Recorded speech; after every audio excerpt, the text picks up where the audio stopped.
that works with the grain of your child's God-given curiosity. For more information, visit trinitychristian.net.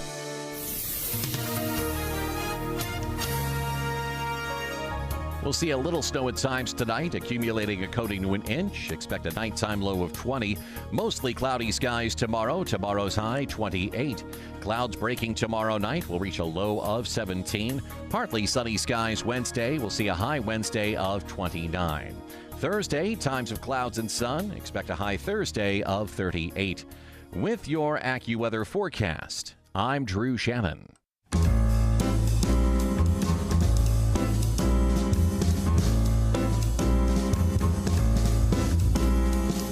Welcome to another edition of The Ride Home with John and Kathy, live from the Salem-Pittsburgh studios. And now here are your hosts, John Hall and Kathy Emmons. Hey, good afternoon. Greetings to you. It's a weird day out there, isn't it? It's so beautiful, but it's mysterious. Kind of like what is beautiful about today? That is absolutely gorgeous out there. That is the worst. No, it's not. Listen, that's crazy to say sorry, that. it's a great day. I'm happy to be here. I'm happy all of you are along for the ride home. But weather-wise, it's a terrible day. Lexi, tiebreaker.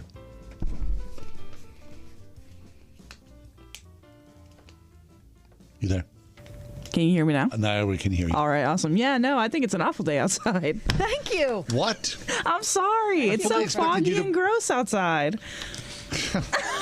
What's wrong with you guys? It couldn't be. There is zero color. What? Outside. Zero. It's like if people would go to travel to a destination like this today. You can't see 5 feet out of the window. That's the beauty of it. I don't think that is. I think it's really incredibly gorgeous. It's the weather equivalent of cream of wheat. Well, I hadn't considered that. Mm-hmm. The weather, expound on that a little. Cream of wheat is very basic. Mm-hmm. That's not basic. That's extreme. Okay, you let me talk? Did you ask me a question and I'm trying to answer? What? Go. It's very basic. Yes. And the only way it's really good is if you add something to it. Like Scotland. Exactly. That's what it's like. It's like you're on the Scottish... Do you want to go to Scotland? Yes, very much so. Okay. I'd love to. Wouldn't you like to go to Scotland? No. What? Here's the thing. I'll go anywhere. But not Scotland, apparently. Well, no, but if I had to choose, I'm just not that interested in Scotland because it looks... I mean, it's epically beautiful when it's sunny, but that's one out of every 60 days. It's seriously, like being here. You could go down in the parking lot and do a production of Macbeth. You could. Wouldn't that be incredible? It would be incredible. Over the ball field there, look, it's like the mist, the mystery of it all. Maybe we should rename January in Pittsburgh Macbeth because that's what it is. It is some sad weather tragedy day after day. I'm surprised by that. Seriously, I think that all well-meaning people who love beauty and nature would look at this and go, it's gorgeous. Well, I'm not a well-meaning person. All right. Lexi, does that surprise you? I hope that doesn't. And there you are. You prefer an electric blanket or something. I don't like electric blankets. Neither do I. I really don't. I feel like, do we really have to work that hard? I mean, come on. Let's not do that. Let's just go with what we have. Mm-hmm. Do you have any electric blankets in your house? No. Me neither. No. Although there was probably a time growing up that we may have had one. I'm not sure. Doesn't it make you nervous a little? Yeah. Like I don't want to self-immolate. Yeah. Boom. There. Whatever happened to Johnny. Right. And the electric blanket is on the fritz. We got that at a yard sale. You can't get an electric blanket at a yard sale. Probably be illegal at this point. Yeah, but any other bedding, John? Yes, you can. No, you do yes, not. You can. Unless it's for your dog or your cat. No, listen, you can do not. Uncle Milton died on the blanket that you're currently using on your bed. You do not want to be anywhere near that. That's why God gave us washing machines. Seriously, really. Is that if you buy secondhand linens, you wash them. Nope. If you're upset about it, you wash it twice. Nope. I mean, what? I don't think so. The DNA's thick in there. That's not true. All of a sudden, you're getting something. Is that a goiter? Yeah, I bought that blanket at the yard sale. That's exactly what it is. That's the problem. It's not the problem. Wait. Before we continue with the show, let me just make a hard turn here, and this is serious. My sister-in-law, my sweet and loving and kind and very brave warrior of a sister-in-law, today underwent a T-cell transplant at Duke University. Her body is currently at war. Please pray. If you're a prayer, please pray for my sister-in-law, Deb. And this is the hope that the T-cells and the miracles, the modern miracle of T cells eradicates all cancer from that sweet and kind and strong woman, Deb, and the T cells that are in her. It happened today at 3 o'clock. So these next 2 weeks are crucial in her life. Just say that. We're praying for you, Deb. All right, thank you. All right. I think it's time for some 4. Yes, give us the news of the day, Kath, please, on a Monday afternoon. Without further ado, the top 4 at 4. For Monday, January 30th, 2023, number 1, we know that honesty is kind of hard to come by within the Beltway in our nation's capital. So the political and media classes were very surprised this weekend by the leak of a private warning by a U.S. general telling his troops to prepare for a possible war with China over Taiwan in 2 years. What, are you kidding me? In an internal memo leaked to NBC News, 4-star Air Force General Michael Minahan told his troops, quote, "I hope I'm wrong. My gut tells me we will fight in 2025. The general runs the Air Mobility Command, the Air Force's tank refueling operation, and he says in his memo that he wants his force to be ready to fight and win in the first island chain off the eastern coast of continental Asia, and calls for taking more calculated risks in training. You do not want to hear that. How about that? No, that sounds horrible. There's an opinion piece you can read in today's Wall Street Journal. You can also read the original piece, the reporting on NBC News. Number 2. Lawmakers returned to the Capitol this week, confronted with a new round of appeals for police reform following the fatal beating of Tyree Nichols by Memphis police. Also horrible. 5 officers has been charged. I actually think I saw come across my screen that now it's 6. Charged with murder right before the show. Charged with murder after video showed them repeatedly and punching and kicking this man, only 29 years old, while he was already restrained. Congressional Black Caucus Chair Stephen Horsford, according to CBS News and the Wall Street Journal, said in a statement Sunday that they were going to pursue police reform on a national level. He also called for a meeting between the CBC and President Biden this week. Nichols' parents, John, have accepted an invitation to be at Mr. Biden's State of the Union address next month. If we remember, and this was detailed well in today's Wall Street Journal, that police reform negotiations broke down, nationally speaking, in 2021 after months of extensive discussions. And what actually killed it was Tim Scott, Republican of South Carolina, refused to go along with Democrat demands to impose national policing standards because they did not include any funding that would go along with it. So it was going to basically bankrupt local police officers. I see, sure. And that tells you why the two parties can't talk. If you're going to... People have to be able to work together. Hopefully that'll happen. Number 3. Multiple records are about to be broken in New York City due to the lack of measurable snow. The first of those records, the latest first snow ever recorded during the winter in New York City, was broken Monday, with the city going snowless through January 30th and counting. Can you believe it? No. Also, it's approaching... the last time there's measurable snow, in New York City was on March 9th of last year. Wow. Isn't that outrageous? Milwaukee, Detroit, Portland, Maine, Worcester, Massachusetts, Atlantic City, Norfolk are just a handful of the dozens of cities in the U.S. experiencing their warmest January on record. But don't forget about what happened in upstate New York when they got 52 inches of snowfall. So it's not everywhere.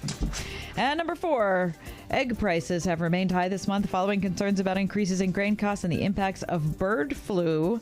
In December of 2022, egg production in our fair Commonwealth of Pennsylvania down 17% from the year before, and the total number of egg-laying birds down 15%, according to the USDA monthly chicken and egg report. And that's your top 4. Decidedly not a sunny side up. Has that caused you to, egg prices are a lot, but has that caused you to buy fewer eggs? No, it's caused me to want eggs more. Yeah, because of that. Right? I go, it could feel like an egg. Yeah. I understand. Yeah. Don't you love an egg? Preferred method of an egg. Sunny side up. Me too. Over on top of roasted vegetables for dinner. Okay, that takes it a whole other level. Very delicious. Sunny side up. I'm all sunny side up. Because you need the dip egg. Yes, you do. Don't you need the dip I remember egg? being a kid, we'd never go to restaurants, and the rare occasion, all 9 of us would descend on a restaurant, and we'd all go, sunny side up, please. And we were kind of like embarrassed. We thought it was like just us who knew sunny side up. Oh, like you're the ones who discovered it. Or we'd say dip eggs, right? Do people know that outside of the Pennsylvania area? I think so. The term dip egg? I mean, it seems self-explanatory. Lex, dip egg? When I went to Ohio for college, they made fun of me because I called it a dippy egg. So it's not really outside of the Pittsburgh area. They made fun of you? Mm-hmm. What do they know? Yeah, what seriously. You've come to a warm environment. See, we would never. Tina raised you right. Okay. Coming up next, this week in the nation's capital, we'll talk to Greg Clugston, SRN News White House correspondent. Stay with us, the Monday edition of The Ride Home. 101.5 WORD. Hi, this is Eric, the travel guy Hastings. Have you had enough of this cold? Do you need a vacation getaway to someplace warmer? Okay, ready, set, Barbados. You could win a 7-day, 6-night vacation for two in beautiful Barbados, including round-trip airfare, accommodations at the luxurious Crane Resort, and more, provided by Voivio. Keep traveling. But the only way to enter is through the station's app. Enter once each day to increase your opportunity to win. Get the Word FM mobile app in the App Store or Google Play and register to win today. Our little brother says the word dodo word 40 times a day. Should we be saying that word on Word FM? You started it. Okay. So, here we are with Uncle Ryan with 3 reasons why you'd be a tweet if you bought a home this year and didn't use us at United Faith Mortgage. The biggest reason is our direct lender advantage. We use our own money. And there's no middleman, which means we can often get you a better rate, saving you monthly and lifelong money. We also pay $1,000 of your closing costs on all new home purchases. And just as important to me as saving listeners money is the super service part. Our small team is specifically committed to Word FM. You will not get to a closing and find anything hidden. It's a partnership all the way around. So, don't via, and we're done. We are United Faith Mortgage. United Mortgage Corp, Melville, New York. NMLS number 1330. Pennsylvania Department of Banking and Securities. Mortgage lender license 22672. Let's see. If something costs less, but people are happier with it, that sounds like something to look into, and that's MediShare. Maybe you've heard switching to MediShare to pay for healthcare can save the typical family $500 a month, and that's huge. But it's also true that people are way more satisfied after making the switch, too. The customer satisfaction rate for MediShare is double that of the typical health insurance plan. Double. MediShare works. It's been around for more than a quarter century, and members have shared more than $3 billion of each other's bills. People love having telehealth and a huge nationwide PPO network. So, yeah, you can save a ton and like it better. Imagine being happy with how you're taking care of your health care. So if you're self-employed or part of the gig economy, or you just want a plan you're happy with, you can call right now and get a price within 2 minutes. A very, very smart use of 2 minutes. Here's the number you need. 844-45-BIBLE. That's 844-45-BIBLE. 844-45-BIBLE. Hi, my name's Adam Barada. I'm the owner of Advantage Gold, the highest rated precious metals firm in the country. Now, we've won the Best of TrustLink Award 4 years in a row because we educate our clients on how to buy gold and silver the right way. We don't pay celebrity spokespeople millions of dollars. We'd rather pass that value on to you. Call 800-900-8000 and speak with one of our experts. We'll send you a free gold kit along with my latest national best-selling book, The Great Devaluation. Call 800-900-8000. Call 800-900-8000.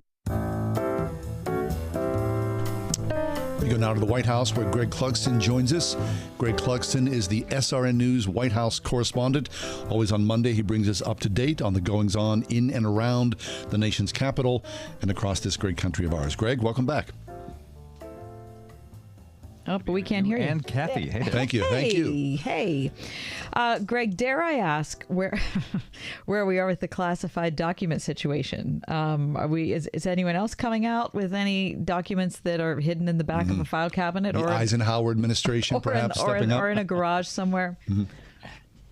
Not since late last week have we learned of any new documents being found. But it's interesting. That was one of the last questions you guys asked me last week was, are there any other former presidents or vice presidents? And, of course, a day or two later is when we heard about Mike Pence and his discovery of documents in his Indiana home office.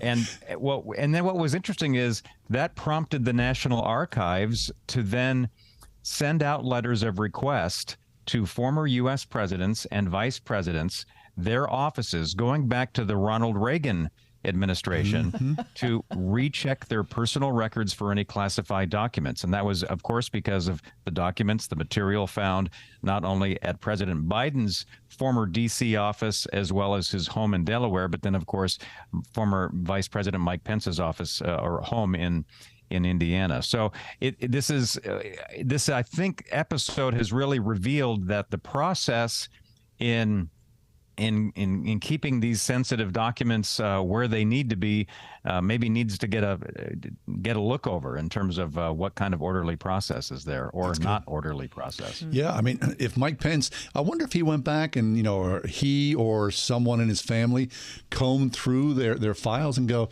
yeah, I think I've got something in there buried. He had to come clean. It's a little embarrassing, isn't it? I think it was. In fact, then a couple of days later, after the initial disclosure from the Pence team, he did give some public remarks. I think it was last Thursday. He was speaking at an event at a university in Florida, and he described it as a humbling experience. And he and his team, they said, look, they were forthcoming. They when the Biden documents were revealed at a couple of different locations, including in his garage. The president's garage in Delaware next to his vintage Corvette. He said, you know what, maybe we should just, go through and make sure that we didn't inadvertently take any or possess any of these documents. And then it turns out there were a small number of documents that the Pence team did find, and they were very proactive. They contacted the National Archives, they contacted the FBI, they contacted members of Congress that had the proper authority overlooking these kinds of things. There is a Presidential Records Act that does require all outgoing presidential administrations to turn over these documents, and the National Archives is the organization, is the agency that oversees and manages all of those documents. So he said it was humbling, but at the same time he said, look, it was an honest mistake, but that he took full responsibility. And so that was very interesting to hear what he had to say about that. Yes. So I guess the good news is going forward, whether it's President Biden, President Trump, Vice President Pence, going forward on moving day or pre-moving day, the eyes of the National Archives will be in the Oval Office and making sure that everything is copacetic. Sure. And I think the hope is from a lot of people is that, this was, either mistaken or it was simply maybe a little bit careless as opposed to it being intentional to try and keep something that they shouldn't keep. Right. And I guess that's better. I mean, I don't know. I mean, just like intentional would be terrible, but just being lackadaisical about the thing that has stamped classified on top, I don't know. Right. Yeah, I think to those of us who don't have classified documents and folders and files crossing our desks and things on a regular basis, it seems sort of obvious to us, I think. If it's marked as such, then it needs to go somewhere where I'm not taking it, throwing it in my briefcase and taking it home or putting it in a file folder box and packing it in the moving truck. It does seem obvious to us, but it does seem to be a wider problem than was perhaps previously known publicly. And so we're getting a glimpse into that right now. Good. Okay. So then perhaps for President Trump, after the initial outrage, maybe they were all going to enter into a state of grace for a little bit. That's all. Probably good for everybody. I think it has taken a little bit of the political punch out of this because it's happened to members of both political parties, and it looks to be a larger problem than just Trump. Now, the situations between Trump and Biden and Pence, there are differences in those cases. For example, the National Archives had been trying for months and months to get documents or to get access to secure the documents from Mar-a-Lago in Florida at the Trump residence. And there was resistance there from Trump and his team. So there are differences in these cases, but it does speak to a larger issue here. Very good. And I think for the average American, Greg, they don't care about the nuance between the two issues. They're going to say, well, if you can't go after Trump if you don't go after Biden. One equates the other, but that's what it is. Yeah. All right. Yep. So let's move forward. Greg, when you sent us this talking point, I was excited because I thought you said that Biden and McCartney were meeting this week. Wow. And I thought Joe Biden and Paul McCartney. That's fabulous. That's a duo. And I would, let it be. Exactly. Right? Speaking words of wisdom, Joe. But it's not Paul McCartney. It's Kevin McCarthy, which is a horse of a different color. Yeah, that might be disappointing to President Biden. Maybe he too is looking forward to Paul McCartney. So this will be the first sit-down meeting since Kevin McCarthy became Speaker of the House. Remember that 15 different ballots that it took for him to get hard to forget elected? Right. And so it's taken a couple of weeks for the White House and the Speaker's office to find the time when the two can sit down. But it's going to be happening 2 days from now. Here in Washington at the White House. And of course, they're going to be talking about, all of the major issues legislatively that are on the plate here for 2023. And really topping this list is an item that we talked about here last week, and that is this debate over raising the debt ceiling or the debt limit. And this is going to be something that we're going to be hearing about for weeks, if not months, into the summer before things really kind of hit crunch time. And these two men, not surprisingly, have different approaches to dealing with this subject. The White House, the president, they simply don't want any conditions. They argue, need to raise the debt ceiling as the United States has done in the past in order to pay for bills that are already racked up. And Republicans, by and large, are saying, look, we want to get some spending cuts or holding at spending levels on certain items, certain budget items, before they agree to vote to raise this debt ceiling. So a compromise or something is going to have to be worked out.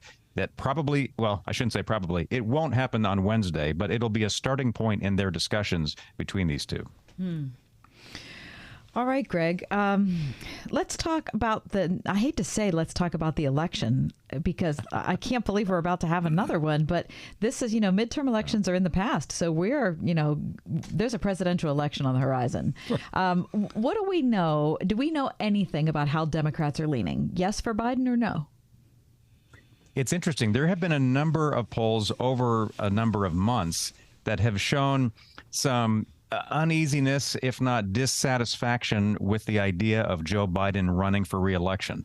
And that dissatisfaction is among Democratic voters, as opposed to, a general election survey of voters or likely voters. And what's interesting is the University of New Hampshire is out with a poll here in the last couple of days that looks at both the prospects for Democrats and for Republicans. So starting with Democratic voters, this poll finds that 2/3 of New Hampshire Democrats do not want Joe Biden to run for re-election. Wow. And so that's interesting because New Hampshire, of course, has had the long-running tradition of being the first in the nation primary.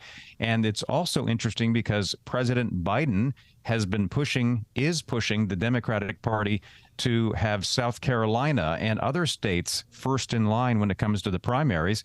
Maybe one reason is he's not showing up well when it comes to New Hampshire. If you rewind to the 2020 election, in the Democratic primary in New Hampshire, Joe Biden came in 5th place before he got a bounce back in South Carolina. But New Hampshire was not kind to him in 2020, and it doesn't look like it's too kind to Joe Biden right now as we look forward to 2024. Interesting. The Granite State saying no to Joe Biden. All right. Yeah. All right. And any idea who would be included on the Republican side, Greg? Yeah, on the Republican side, it's interesting. In the very same poll for Republican voters, the Republicans in that state say that they currently want Ron DeSantis, the governor of Florida. He holds a 5-point edge over Donald Trump. And then other Republicans, Nikki Haley and others, who often get mentioned as likely candidates, they're much farther down in the low single digits. So it's a DeSantis-Trump as a 1-2, but Trump, even though he leads in some of the nationwide polls among all voters or even among all Republican voters, he's number 2 when it comes to New Hampshire voters. I see. So, Greg, I dare ask, when would the New Hampshire primary be? Well, that is still up for debate. Next month, the Democratic National Committee is going to formally vote on whether to change up this calendar of, having South Carolina leapfrog ahead to go ahead of New Hampshire. But New Hampshire is saying, no, that's not going to happen. We're going to be first in the nation no matter what. So it's possible that they could hold an unsanctioned primary and not actually designate delegates, but still be out there first to give a look over of the candidates. And it's interesting, residents in New Hampshire no matter which political party they belong to or if they have no political party affiliation, they really value and cherish and take seriously the idea of vetting candidates. It's a small state. Candidates can get to all parts of that state, even though it's, geographic or from a population standpoint, it's fairly homogeneous, and that's one reason why the Democrats are looking to do something else. But New Hampshire is probably going to try to have the last say in this debate. That'll be fun to watch. Excellent. All right, Greg, last question for you today. News comes from the New York Times that there's a group of dog walkers in New York City that are making over $100,000 a year. And so I'm wondering if you could earn such a living walking dogs, if that might be a temptation for you. Post-retirement, maybe retirement job. Yeah, if the weather, if it was a milder climate, many more months of the year, as opposed to New York, that might be a little bit more appealing to me. But I guess you have to really be a dog lover. We do have a dog, and I don't mind dogs, but doing that as a full-time job. It's a lot. Yeah. Although that sounds like a pretty good payoff. It's kind of what you're doing in D.C. in a way. Seriously. There's, there are a few dog fights down there. He said that, you didn't, Greg. That's sorry. okay. Oh, yeah, I can bring it up. That's right. That's right. What's the name of your dog? Show. Your dog's name's what? Lucy. Hey. Lucy is Lucy in the sky with diamonds. I like Luce. There you go. Very nice, Greg. God bless her. Good to talk to you today, Greg. We got the Beatles going a lot here today. We do. How Yeah, about it's that? just kind of, all you need is love. Is that what they say? I really do like the idea of Paul McCartney and Joe Biden sitting down, though. Yeah. Greg, always a pleasure. Thanks so much for stopping by. Greatly appreciate your time here with us. You're welcome. I enjoyed it. Thanks. Thank you. Our pleasure. Greg Clugston, SRN News White House correspondent. Information about Greg and SRN, wordfm.com. I told you can save a baby's life for just $28. Well, it's true. Preborn is a ministry doing just that with the help of people like you by offering free ultrasound sessions to pregnant girls and women who otherwise might choose to end their pregnancy. We know that pregnant girls and women who can see their babies on ultrasound are far more likely to choose life. Your gift today can save babies' lives. Just $28 can give a mother the chance to see the truth of the baby that is growing inside her. $140 can do this for 5 girls and women. Whether you want to save one baby or 5 or hundreds, that opportunity is just a click or a phone call away. Call 833-850-BABY. That's 833-850-2229. Or you can do it safe and secure online by clicking on the Preborn banner at wordfm.com. Oil investments involve a high degree of risk and actual results may vary. Oil and natural gas keep going up as the Russia conflict escalates. Get in on the next major oil boom now and help the U.S. with your patriotic investment that can potentially pay you monthly income for up to 20 or more years. That's the sound of a producing oil well and the sound of a smart investment. If you're an SEC accredited investor and have at least $25,000 liquid now, you can take advantage of Encore Energy's projects and a huge tax savings for this year. If you invest in oil and natural gas, you're allowed to write off nearly 100% of your investment in the first year. Goldman Sachs is projecting oil to go up to $100 a barrel, and natural gas is the fuel of the future and trading at record prices. Call 800-287-6691. Encore Energy is a major investor and experienced operator in its core area of operations. Call now and learn how to deduct 100% of your investment and create 20 or more years of potential monthly income. Call 800-287-6691. That's 800-287-6691. My brother-in-law died suddenly, and now my sister and her kids have to sell their home. That's why I told my husband we could not put off getting life insurance any longer. An agent offered us a 10-year, $500,000 policy for nearly $50 a month. SelectQuote found us identical coverage for only $19 a month. SelectQuote could save you more than 50% on term life insurance. For your free quote, go to SelectQuote.com. That's SelectQuote.com. Full details on example policies at SelectQuote.com/commercials. We are everywhere on your radio at 101.5 WORD FM Pittsburgh, at wordfm.com, the Word FM mobile app, iHeart, TuneIn, and Odyssey. First, I hold my hands out like they're on a steering wheel. Then I look over my shoulder. 1, okay, cool guy. 2, 3 times. Next, I put it in reverse. Meep, meep, meep. Then I take it up and down, up and down. And that, kiddos, is called the forklift. Dance like a dad. It's a great way to make a moment with your kids. Now that's dancing. Sure beats flossing. Visit fatherhood.gov. Brought to you by the U.S. Department of Health and Human Services and the Ad Council.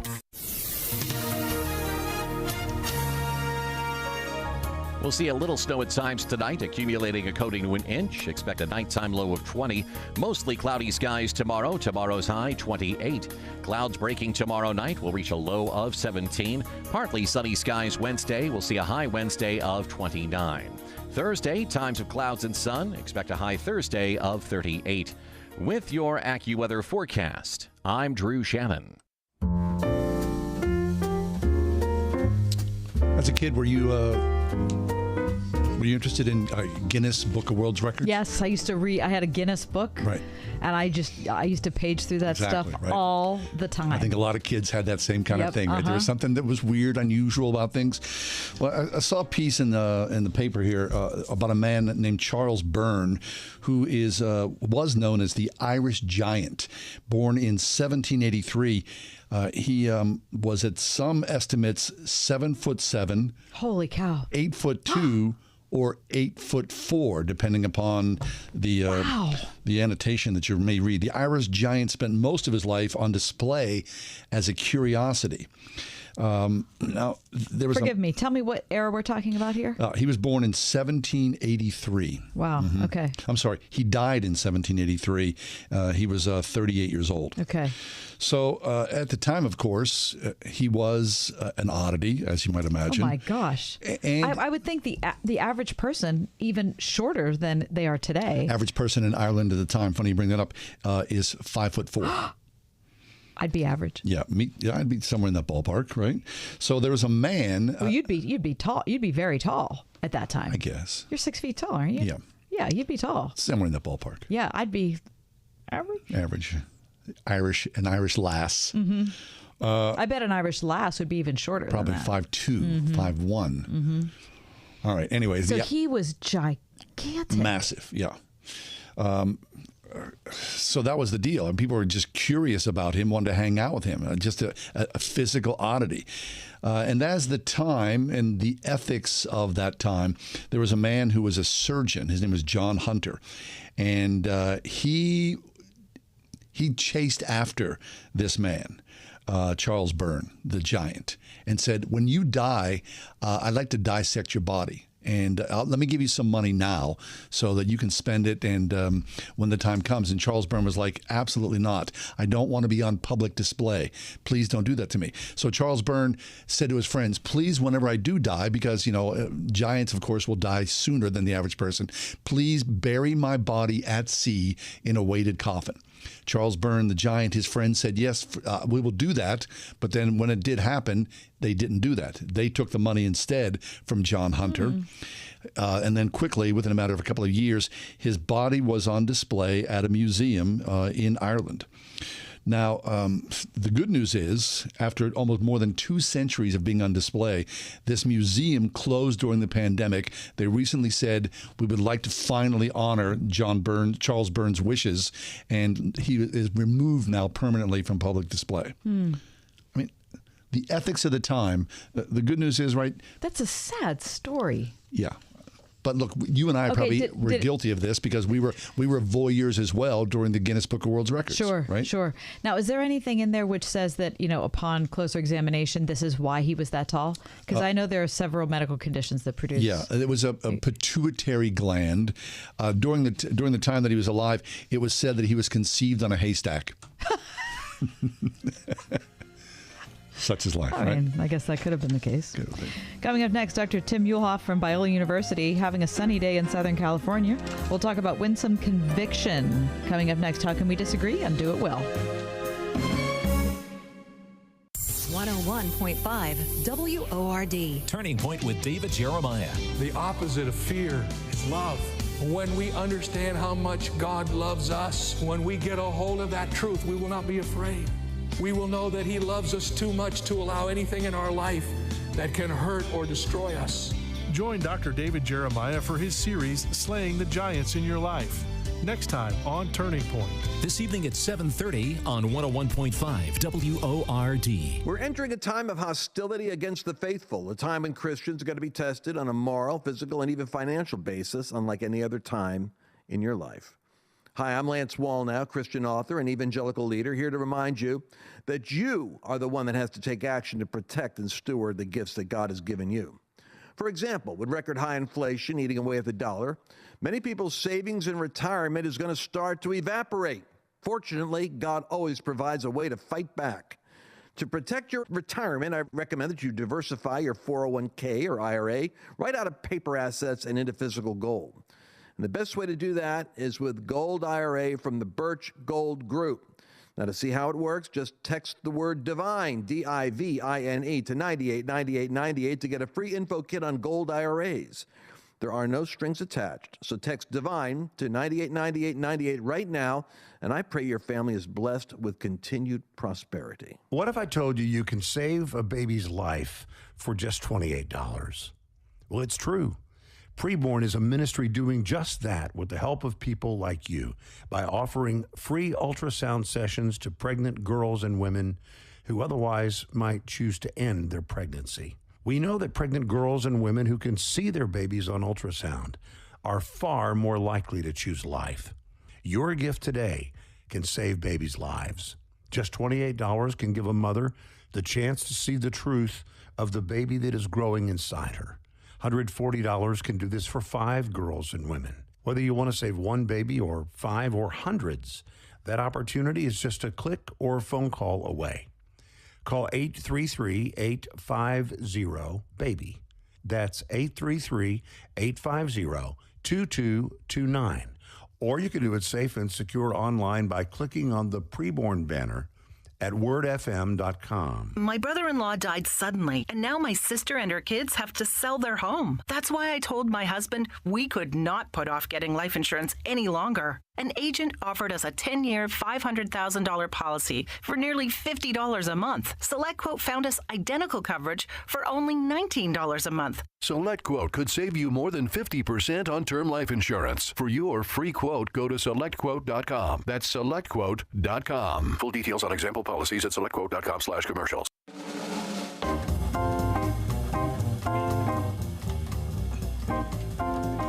We go to sunny California instead of the splits pea weather we're enjoying here in Western Pennsylvania. Are you kidding Tim me? Muehlhoff joins us once again, and Tim's been a regular guest of our show over the many years.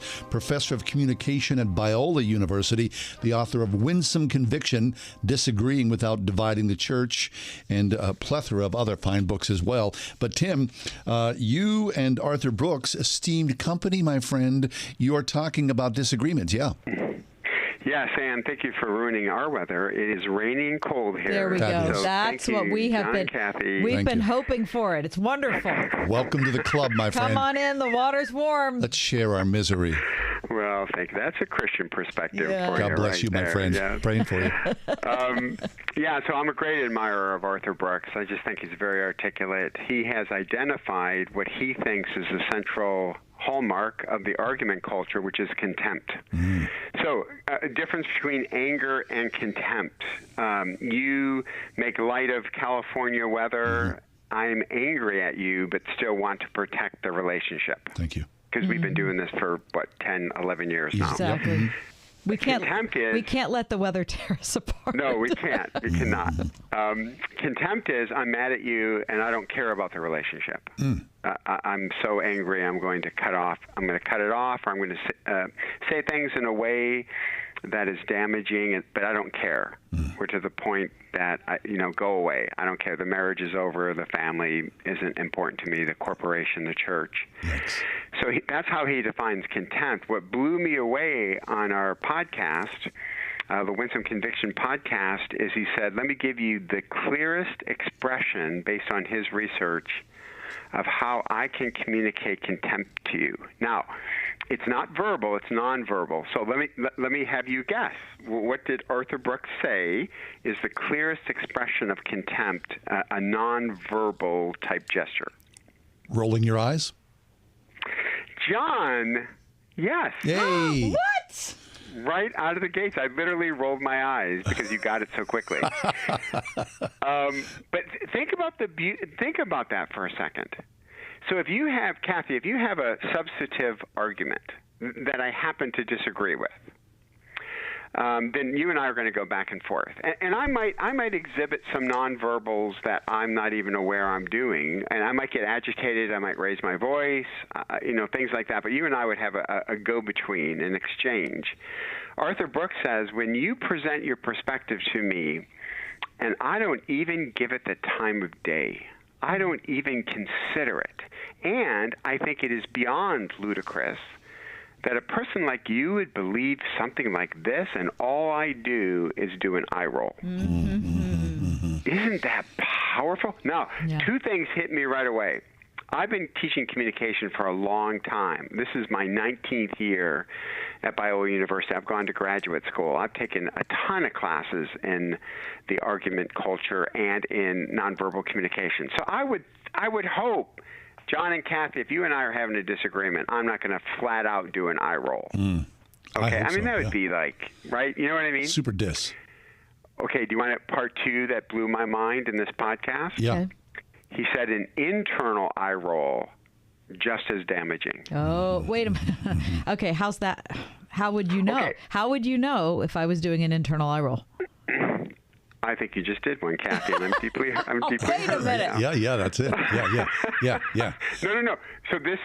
I've mentioned this on your show before. Talk about one concept that has changed how I view disagreements is Daniel Goleman's idea of emotional contagion, which means like I'm not doing it in your face. Right, this eye roll, but internally I'm going, what a joke. This is ridiculous. This is so stupid. Like, this is, come on. That's, right? Well, what happens is that builds up negative emotions that subconsciously bleed into the relationship. So you two would pick up on it subconsciously. The popular way of saying this is you get a positive vibe from a person, you get a negative vibe from a person. You would pick up on the subconscious level a disrespect, a negative, emotional, unseen eye roll that would over time poison the relationship. It wouldn't be as quick as a physical one, an obvious one, but he said over time can be just as damaging. I'd buy that 100%, Tim, 100%. Okay, I'll give you my take on the contemptuous attitude. I grew up in a large Irish Catholic family. I have 5 sisters and 1 brother. And often in our relationships with each other, we would share something around the dinner table or whatnot. And it wasn't an eye roll. It wasn't internal. It was this.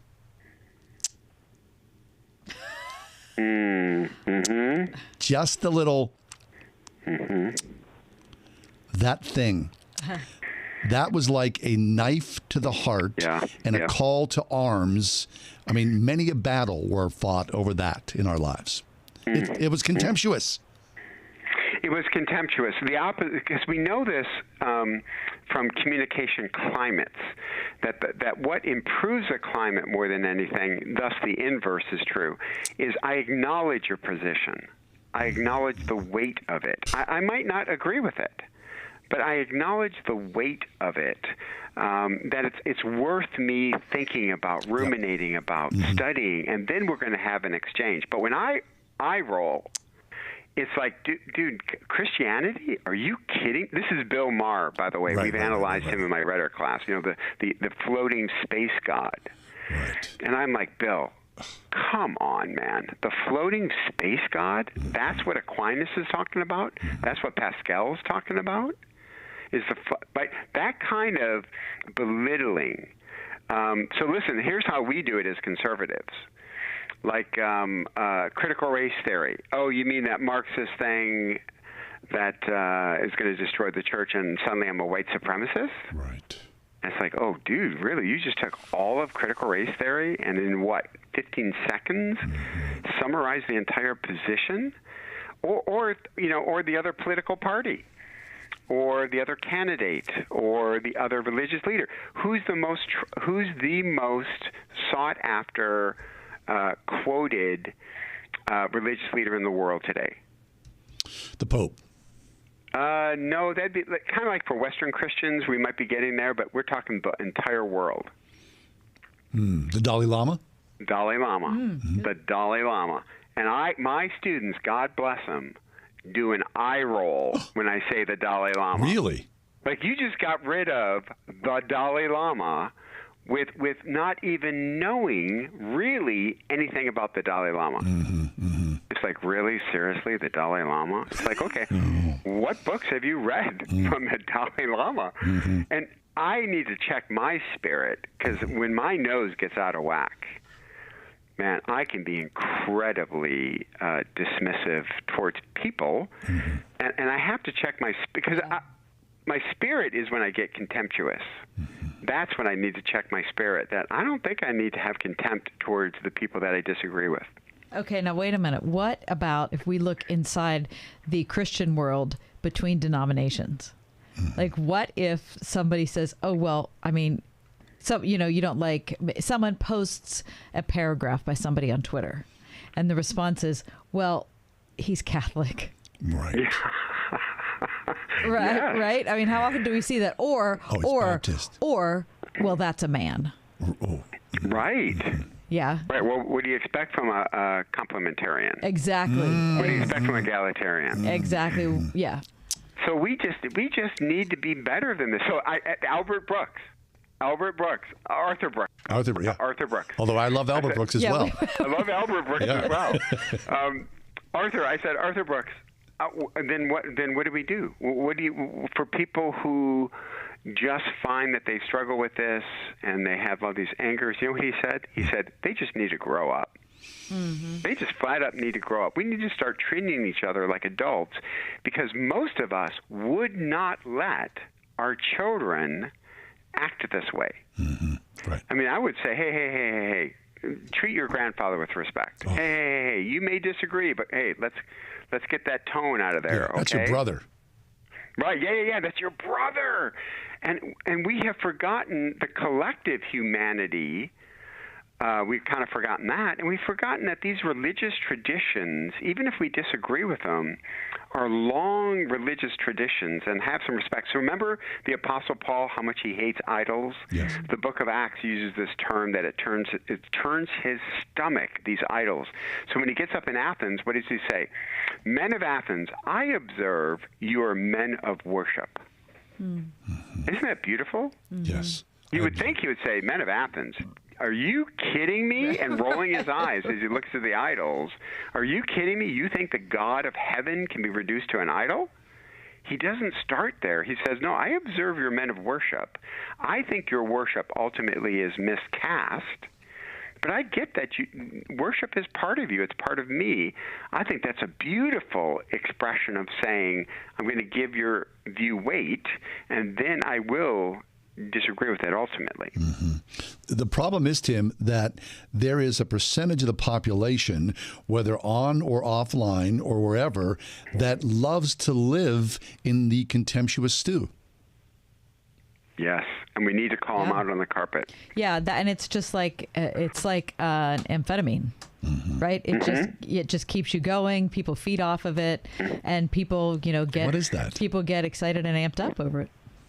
And Kathy, I would say it does one other thing. It raises your book sales.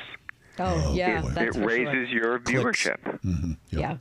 Yeah, and I think so we're going to have a referendum among conservative Christians. And here's the referendum. Are we really biblical Christians? Like, when we read the New Testament, how much does the word gentleness come up, even when we disagree with other people? And is gentleness, is it something we use only when it works, but in the argument culture, if it doesn't work, we can just cast it aside? That's going to be our referendum is, do we hold to the Scriptures even if we lose elections? Do we hold to the Scriptures even if our books don't sell as much as we want? Right? You know what I mean? Someone's going to have to pay the cost. That's maybe what Jesus means, pick up your cross and follow me, because this isn't going to go well. People aren't going to applaud you for doing these kind of things. And so I just wonder if we should have a referendum today to say, are you Christian when it's convenient? Are you a Christian when it's going to cost you something? That's going to be an interesting question. Yeah.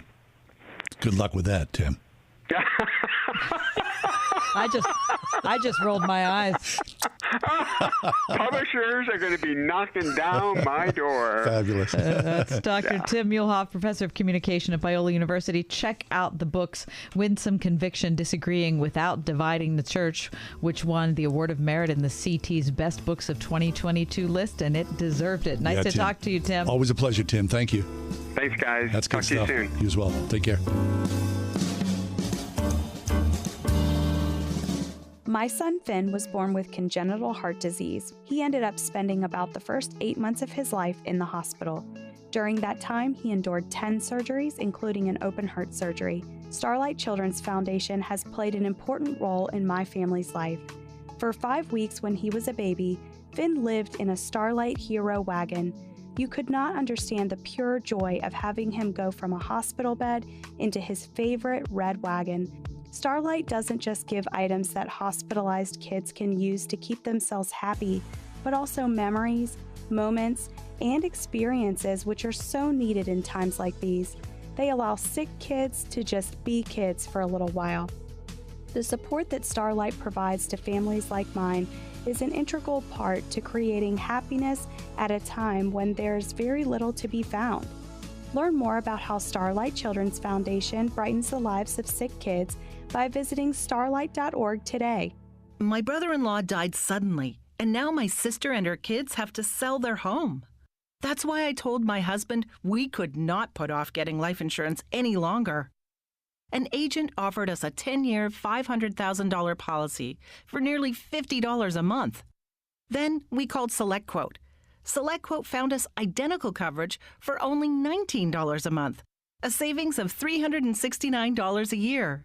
Whether you need a $500,000 policy or a $5 million policy, SelectQuote could save you more than 50% on term life insurance. For your free quote, call SelectQuote at 1-800-940-6161. That's 1-800-940-6161. Or go to SelectQuote.com. That's 1-800-940-6161. SelectQuote. We shop, you save. Full details on example policies at SelectQuote.com/commercials. What if, instead of focusing on how students can serve the market, educators focused on how schools can serve students? Trinity Christian School in Forest Hills invites you to discover what a classical Christian education can offer your child. Saturday, February 4th from 10 to 11:30. Meet the teachers, tour the school, enjoy brunch, and get all your questions answered about the holistic approach to education that works with the grain of your child's God-given curiosity. For more information, visit trinitychristian.net. 9,997. No. Suppose Thomas Edison had given up. 9,998. But his failures only led him to the next idea. 9,999. Picture Times Square, dim. Las Vegas, dark. Your home, black. Picture no electric light. 10,000. Come on. Optimism. Pass it on. From the Foundation for a Better Life at values.com.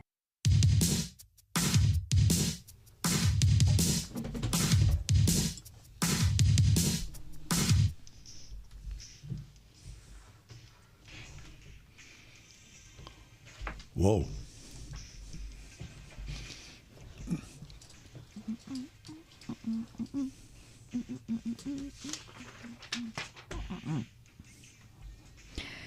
It's one of the happiest songs in pop music history, in my opinion. This song? Yes. Do you know it? Oh, yeah, sure. Okay. It's Phil Collins. Yes, it is. Phil Collins. Who doesn't love Phil Collins?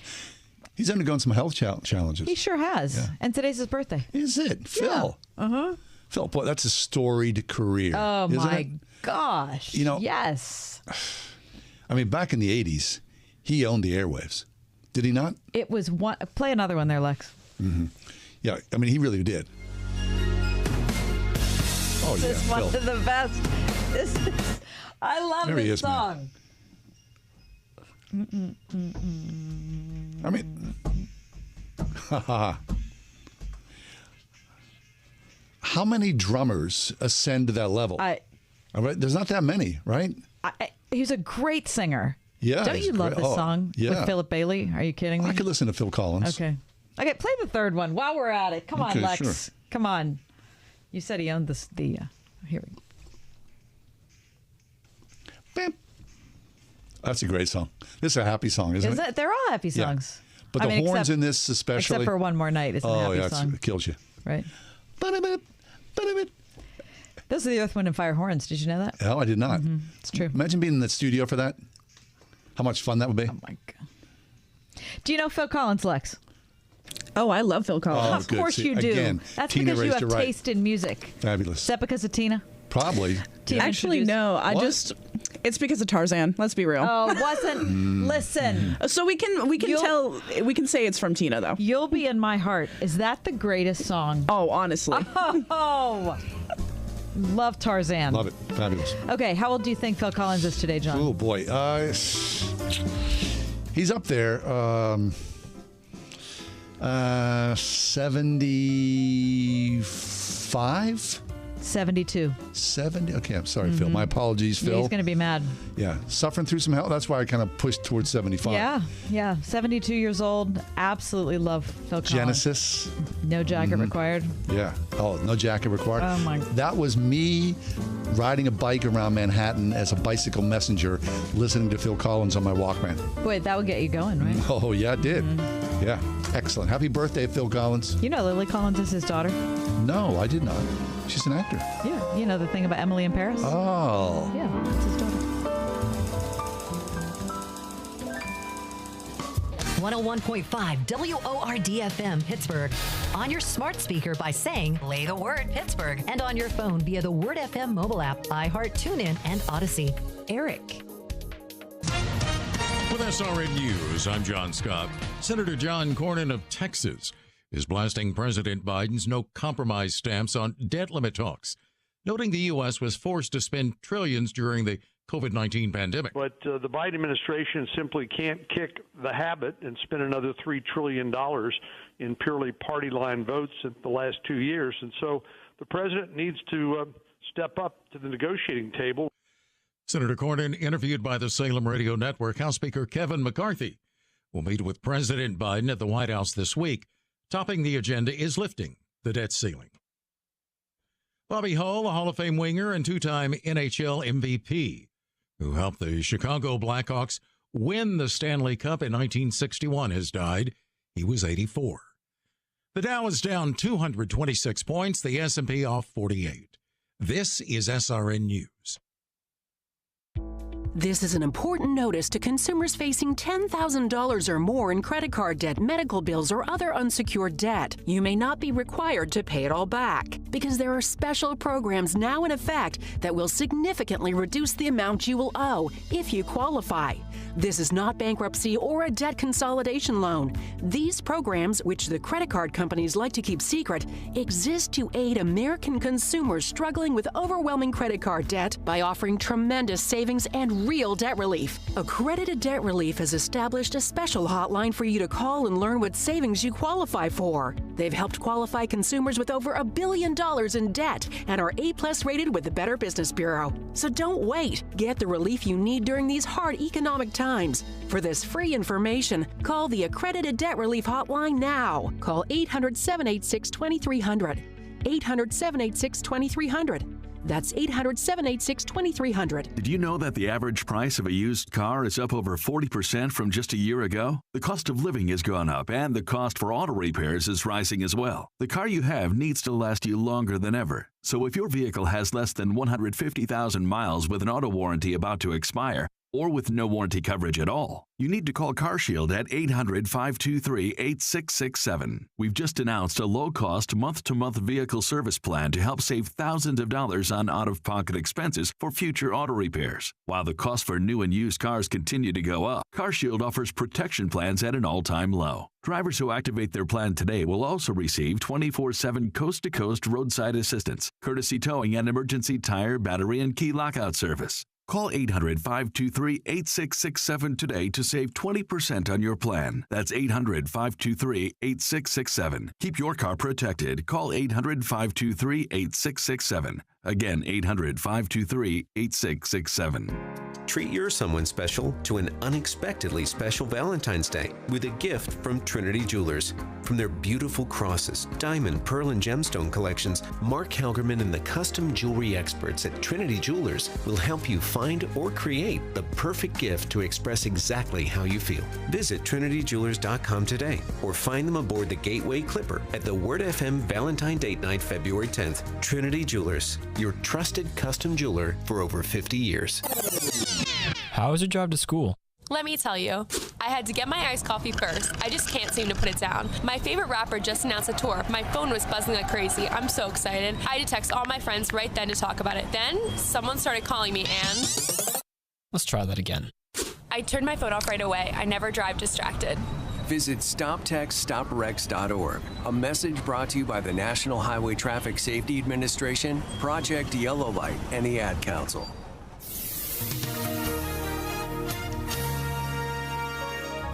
We'll see a little snow at times tonight, accumulating a coating to an inch. Expect a nighttime low of 20. Mostly cloudy skies tomorrow. Tomorrow's high, 28. Clouds breaking tomorrow night. We'll reach a low of 17. Partly sunny skies Wednesday. We'll see a high Wednesday of 29. Thursday, times of clouds and sun. Expect a high Thursday of 38. With your AccuWeather forecast, I'm Drew Shannon.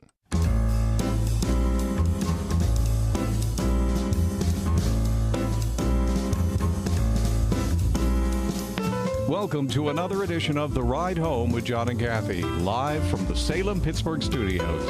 And now here are your hosts, John Hall and Kathy Emmons.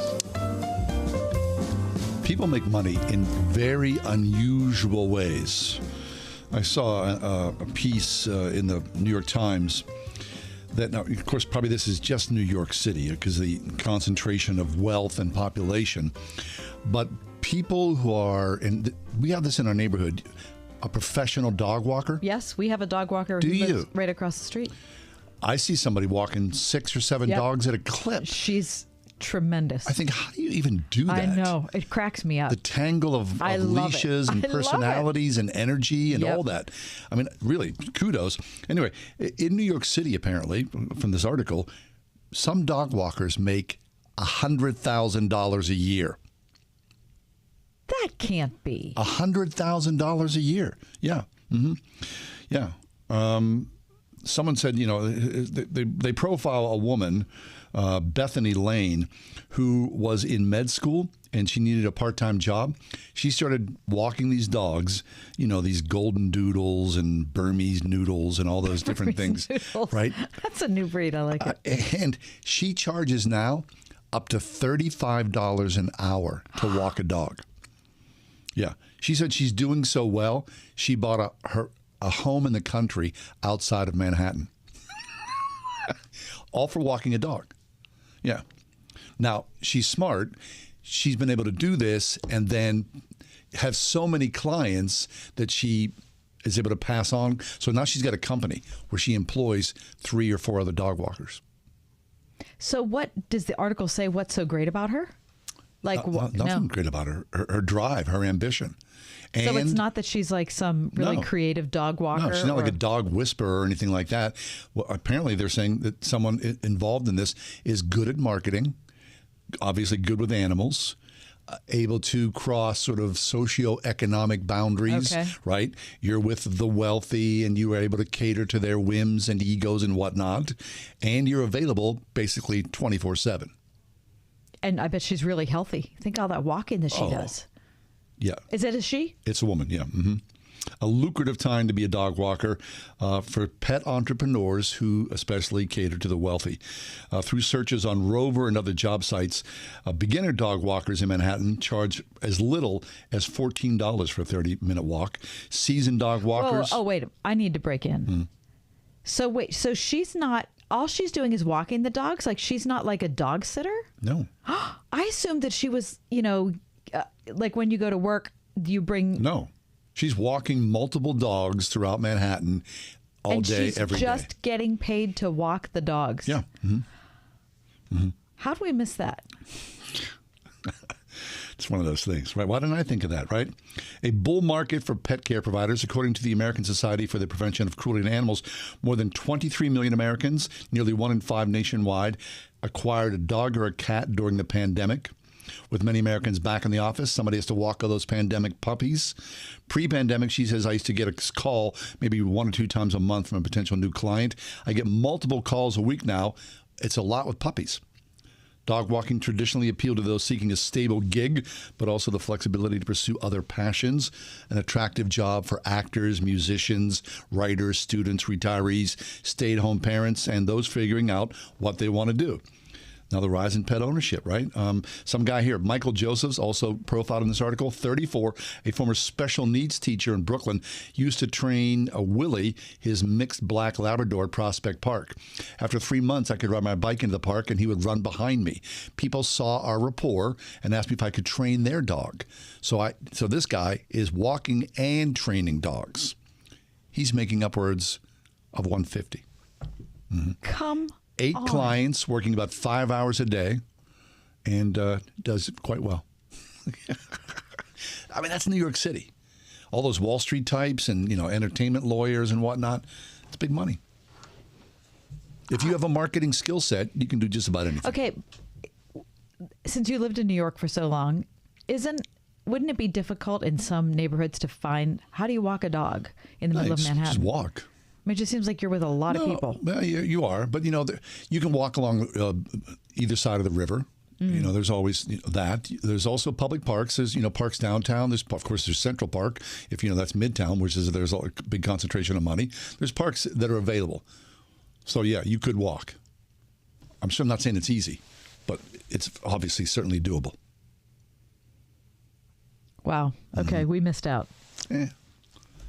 I would like to walk more. I'm not in a good, I would love to live in a situation where I could walk to a grocery store. Oh, a neighborhood. Or walk to, yeah, I would really like that. That's one of the glories of New York. I mean, seriously. Right. We would talk about this. My wife and I both lived in New York. You would literally easily walk 30, 40, 50 blocks a day and think nothing of it. Of course, you were in your 20s, so you just wandered around the streets. It's great entertainment, great exercise. Yeah. It's wonderful. I mean, the massive humanity that's available to you, all just walking out your front door, standing there if you wanted to, and just taking it all in. That would be really nice. It's fabulous. Yeah. Okay, we live in a car culture, not a walking culture. 3 cheers for them. Mm-hmm. We're going to take a break, but when we come back, the evolution of sexual ethics. How have things changed in America? The average person and maybe the churched person, how are they looking at ethics related to sexuality? Dr. Ryan Burge with us coming up next. 101.5 WORD. Plan now to word Word FM aboard the Gateway Clipper. It's our Valentine Dinner Cruise, Friday, February 10th. A special night out for sweethearts, couples, and friends. Enjoy a delicious dinner buffet in the romantic warmth of the Gateway Clipper's Empress as you take in spectacular views of the city skyline. Boarding time is 6 p.m. Book now at wordfm.com. Sponsored in part by Trinity Jewelers and Cornerstone Television. Reverse mortgages. Perceptually, those words were kind of bad words for a while. And still today, in many cases, it's not the perfect fit. But without a doubt, today's reverse mortgage program, now insured by the federal government, is night and day different from that of old. If you or someone you love is over the age of 62 and can't afford to retire, today's reverse mortgage program can be life-changing. This new option does not require you to give up ownership of your home, it will not leave your heirs with debt, and it can provide you with lifetime monthly payments from the value of your home, or even a cash-out option. At United Faith Mortgage, our commitment is to clearly lay out all the details for you or your parents' specific case, and then only take on cases where it's clearly obvious to everyone involved that this is a no-lose situation. If you're curious what it would look like for you or someone you love, we are United Faith Mortgage. Call for free information on reverse loans. United Mortgage Corp, Melville, New York. NMLS number 1330. Pennsylvania Department of Banking and Securities. Mortgage lender license 22672. Wesley Financial Group is not a law firm. This story is called The Ugly Truth About Timeshare. If you think you've done your family a favor by buying a timeshare, you need my help. Hello, I'm Chuck McDowell, CEO and founder of Wesley Financial Group. 10 years ago, I started helping folks cancel their timeshare. And in the process, started what's now called the timeshare cancellation industry. Timeshare is the only only thing that you can buy that you can't tell me how much it's going to cost or when it's going to end. When you buy a timeshare, you give them a blank check to fill out any amount they want for annual maintenance and assessment fees. The crazy thing is, this never ends. Even when you die, your family's now going to be stuck with this burden. Stop the insanity today. Call my office now. If we take you as a client, I guarantee we'll cancel your timeshare or you'll pay nothing. Call for your free information kit. 800-746-3737. 800-746-3737. 800-746-3737. You've been putting back a few, and a few becomes a few too many. For a moment, you think of calling for a ride, but nah, you live nearby. What's the worst that could happen? You get pulled over, your insurance goes up, you lose your license, you total your car, you kill someone. The results of driving drunk are tragic. That's why law enforcement is out there looking for impaired drivers to save lives. So if you think you're okay to drive after a few drinks, think again. Drive sober or get pulled over. Paid for by NHTSA. Oh, the times they are changing, aren't they? I mean, that's one thing, of course, they say we can always be confident of, that things will always change. And who better to track the change in society than social scientists, academics, people who also poll and speak to the general public, such is the case with our next guest, Ryan Burge. Ryan Burge is a regular guest on our show. He's assistant professor of political science at Eastern Illinois University, author of 20 Myths About Religion and Politics in America. That's his latest. And also The Nuns, Where They Came From, Who They Are, and Where They Are Going. Ryan, welcome back to the show. So good to see both you guys. Yeah, you as well. Thanks for coming along. Is that a Kansas City Chiefs sweatshirt you're wearing? Is it? No, it's just it's a card. It's red. I'm a Cardinals fan, Okay, so good. I got no dog in the fight when it comes to football. Okay. All right. Sounds good. Baseball, though, you do. When baseball starts, right. we're going to be on opposite sides, my friend. we Not always that the Pirates have any chance, or are we kidding? I'm not worried about the Pirates at See all. there, that's Shut it, Ryan. Is that contempt there? Is it? That is contempt. Yeah. No, I'm not worried about the Pirates. Such is life. Anyway, talk about something you think that the average churchgoer might be surprised to know about sexual ethics in America. They are changing so incredibly rapidly. I don't think we fully, realize when we look at things like premarital sex. The share of Americans who think that's wrong has dropped precipitously with every successive generation.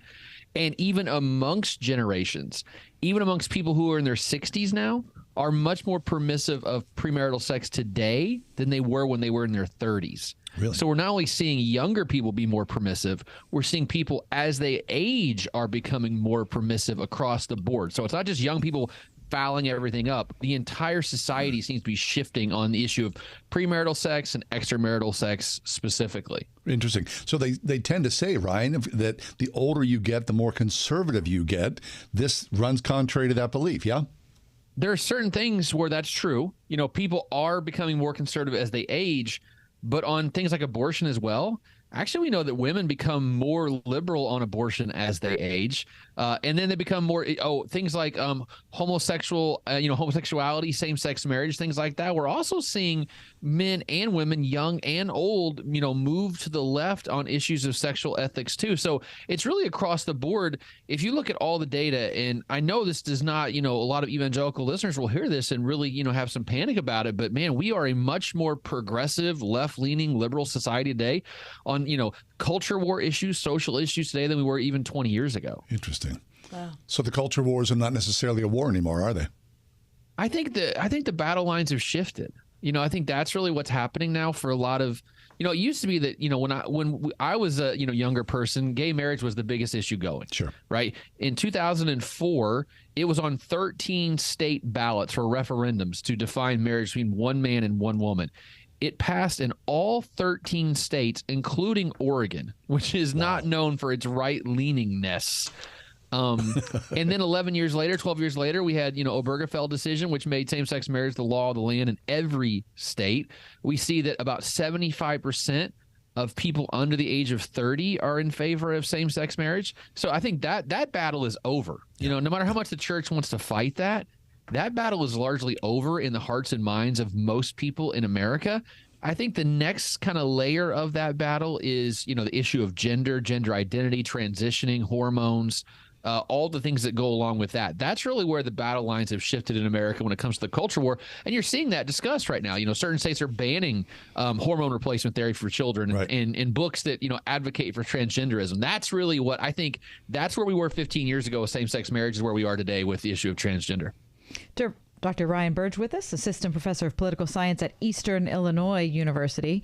Ryan, as you tell us these stats, talk about the data that goes into them. Any reasoning as to what has contributed to this decline?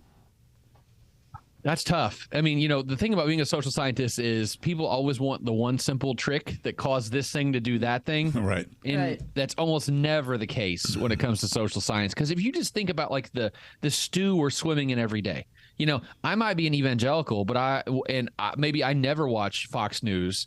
And maybe the other evangelical watches Fox News every day. Right. Or I may be an evangelical in the South, and you may be an evangelical in the Northwest. Or I might be a Catholic who goes to Mass every week, and you're a Catholic who never goes to Mass. So there's all these, very few people are exactly alike on, 8 or 10 or 12 different characteristics. So what gets them to the position where they're in? So the issue of same-sex marriage, what we think is happening is what's called the social contact hypothesis, which is the idea that if you know someone from an out-group, you become more tolerant of that out-group because it makes it real to you. It's not just an idea, right? Whether it be homosexuality or like Islam. We even know that people who have Muslim friends are much more tolerant of Islam than people who don't have Muslim friends. And when it came to same-sex relationships, in the beginning, very few people were publicly out as gay. That just wasn't a thing 20 or 30 years ago. But as more people came out, it sort of gave more permission for other people to say they were gay. And now it's basically impossible to not know someone closely, who is same-sex attracted. So, now that it's not just a random idea. It's someone that you know. Right. And, we call it the Aunt Susan principle. Aunt Susan, you love Aunt Susan. She comes to Thanksgiving every year. She's really nice, makes good bread, always good conversation. You love her. She comes out as gay. If she's gay, I still love her because she's Aunt Susan and she's great. Right. I think that's what happened with same-sex marriages. We started knowing more and more people, and it's harder to look someone we know in the eye and say, I don't think you should have the right to get married. I see. Okay, so then, Ryan, with that template in place, so people who are engaged in promoting transgenderism, by making, sort of a gay or transgender story hour libraries, is that the template? Well, if it's mainstream America and if your kids see that and they like that, well, then of course, then that will break the barrier down as well. So I think that's where we get this idea of like indoctrination, which is a word we hear a lot, which is an incredibly loaded term. No matter how you use it, you can indoctrinate people like in a Christian nationalist way. You can indoctrinate Christian people in a, LGBTQ way. Yep. Education is indoctrination at some level. You're trying to pass on values to the next generation, right? And when we say the pledge in the morning, that's indoctrination. If we want to get right down to it. But that's part of the whole thing is if you expose people to new ideas, they're more willing to accept those new ideas. And I think a lot of people working in that movement would say my job is to kind of expose young children to those ideas earlier and earlier. Now, if that's right or wrong, that is not, I'm a political scientist. My job is just to study the idea. Now, there are strong feelings on both sides. And I think that's where the culture war is now, is how much do we expose kids to different ideas at younger ages, and how much do we kind of wait for them to find that out on their own? I see. Okay, I saw something in the paper today that the state of Utah now, they're proposing laws to say that we're not going to allow children to transition at an earlier age. We're not going to allow puberty blockers. This is in some ways what you're saying, sort of like gay marriage was 20 years ago, where, it's there. People are going to talk about it, vote about it. There's going to be a referendum about it, whether it's, locally, national, or states-wise or nationally, and the chips may fall where they may. And I think the stakes are actually a lot higher with this issue, and I'll tell you why. Because if you put a 13, 14, 15-year-old on puberty blockers, let's say, or they do a bilateral mastectomy, you can't come back from that. No. Like, there's no returning the other way. Right. If you stop puberty for a young person, that changes the course of their life for literally the rest of their life. And so, these are much higher stakes than the same-sex marriage thing. Obviously affected a lot of people, but this affects people for the rest of their lives. And to be honest with you, the science on this is really up in the air. Right. Okay. So then that goes to the thing like people say, trust the science. What is this? Right. There it is. Exactly. If you take an absolute objective, which is objectivity is impossible, but if you try to be as objective as you can, when you look at these studies that come out, they are not clear on, does hormone replacement therapy lead to fewer suicidal thoughts or depression or mental illness? That's a really hard question to answer because for a lot of transgender youth, they deal with mental illness. Now, does the mental illness manifest in transgenderism? They're trying to fix their mental illness by changing genders. How are all those things related to each other? Does it matter now in 5 years where they regret the decision? And then they'll have even more depression because they regret the decision. There's all these questions swirling around this debate, and the science is just not there on either side yet if you look at it objectively. And I think we're waiting, and it was like COVID in the early days. We didn't know what the science said about COVID, and we made a lot of bad decisions in those first couple of days. We made some good decisions, but some bad ones too because we were working in the dark. Same thing here on this issue of transgender, and we're trying to make policy when we really don't know what the science says. And I really don't. I'm glad I'm not an elected official dealing with these issues right now. Right. But you, Brian, you're of the mindset, and of course this is true. Don't blame me. I'm just the messenger, right? I'm just presenting the facts. My job is to I'm on the side of the truth. Here's what the data says. And you can like me for what the data says, or you can dislike me for what the data says. It's not me, it's the data. My job is to explain the world to you the way it exists, not the way you wish it exists or hope it existed or want it to exist, but the way it exists right now. Now, you can make change and change what the world looks like. It's not my job to do that. It's my job just to describe what I see around me. Right. So within the church, sometimes you're a hero, sometimes you're a villain. Oh, I've had to say things to church groups I knew they were not going to like, and I've gotten to say things to church groups I knew they were going to love. And I will be honest, I like saying things I know they're going to be happy about and say amen about. Amen. But I also, part of my job is to tell you, you got to take the medicine. You got to hear what's really going on in the world. And when it comes to same-sex marriage, the church lost on that. Yep. I mean, I don't think there's any reality where we're going to go back to banning same-sex marriage across this country. No way. Almost, the vast majority of Americans, even a majority of evangelicals are in favor of it. So you only got two options: live with it or change a lot of people's minds. And I've never seen a social issue where we change that many minds back the other direction. So this is where we are right now. No. And if we're talking about, how did this happen, which I know is not your bailiwick, but I'll bring it up. There's been a lot of indoctrination from media. There's been a lot of indoctrination from popular music. There's also been a lot of lack of sexual ethic in the Christian church, and not to mention sexual abuse. And so you add all that together, and none of these numbers are a surprise to me. I'm just constantly amazed at how few people actually follow the sexual ethic of the religion they're associated with. Yeah. I wrote a piece a couple weeks ago about contraceptive use amongst Catholics. Almost 95% of Catholics have used condoms in their lives, which is in direct violation of Catholic teaching on reproduction. So, no one actually adheres to the sexual ethic espoused by their tradition. They would want to, but we're fallible people. You're human beings who deal with our own sinful nature, and it's hard to hold ourselves up to that standard. In a lot of cases, we fall short. I still find it interesting that people go to those kind of churches, hear what the pastor says, disagree with it, but keep on going. There's something fascinating about people willing to hear why they're wrong every Sunday. Yeah, and isn't that interesting? And then you go back, I don't know, 100 years or whatever, and the people were still hearing what the pastors were saying, but they were listening to it, or they were just submitting to culture. I don't know. What do you think? So, and there's this great book called The Churching of America by Finke and Stark, and they said that over 1/3 of all babies born in New England were born to mothers who've been married for less than 9 months. Like, this is the colonial period.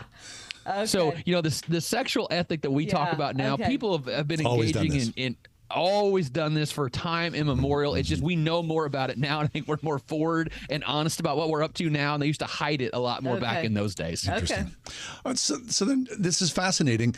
All this research, all these numbers, all these studies, all these patterns of human behavior.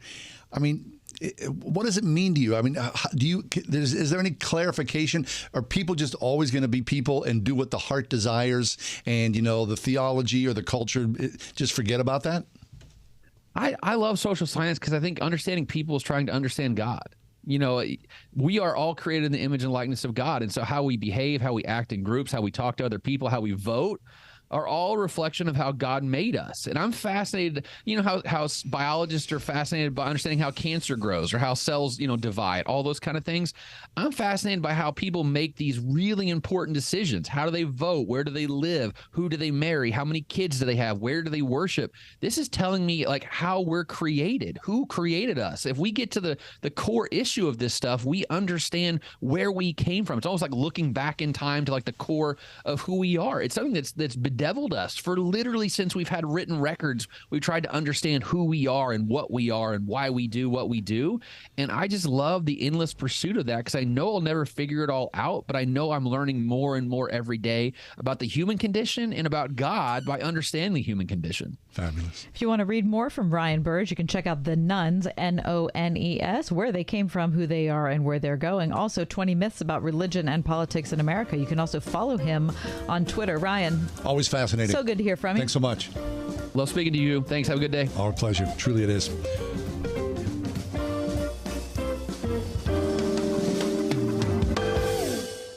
The notion of vocational calling assumes that there is a caller.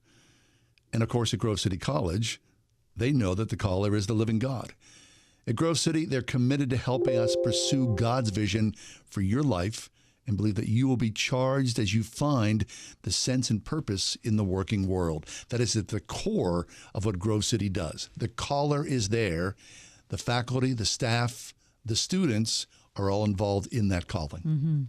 So when a student sees that website and reads that, I'm hoping that there's a change, that there's a difference, thinking that there's some force outside my house, my family, my school, who cares about my future, who's invested in my future. Yep.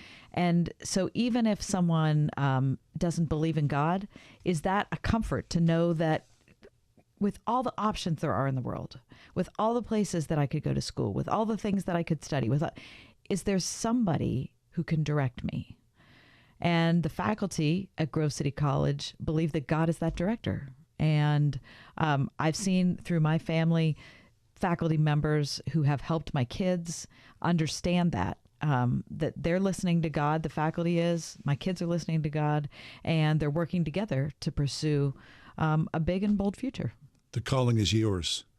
Grove City College, gcc.edu. This message is for anyone looking for $500,000 to $1 million or more of affordable term life insurance. Even if you have diabetes, high blood pressure, or are taking anxiety meds. Here's an example. If you're a 50-year-old male, maybe overweight with type 2 diabetes, $1 million of term life insurance may only cost about $200 a month. We're Term Provider, experts in finding affordable term life insurance for those that may not be in perfect health. If you've had prostate cancer, heart conditions, high cholesterol, or are on prescription medications, you may still qualify for $500,000 to $1 million or more of affordable term life insurance. Get a quick quote right now by visiting termprovider.com. That's termprovider.com, or simply call Term Provider at 800-333-1750. If you're looking for term life insurance but have type 2 diabetes, high blood pressure, or have other health issues, call Term Provider at 800-333-1750. That's 800-333-1750.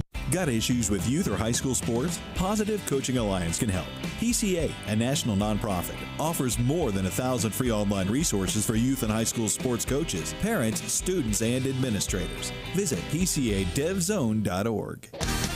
Listen on your smart speaker at wordfm.com, the Word FM app, iHeart, TuneIn, and on Odyssey. In your car or at home, too, at 101.5 WORD-FM, Pittsburgh.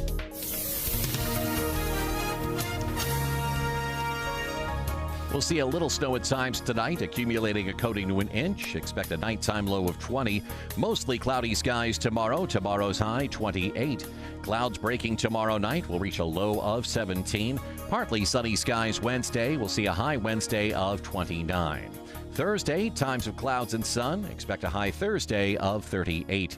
With your AccuWeather forecast, I'm Drew Shannon.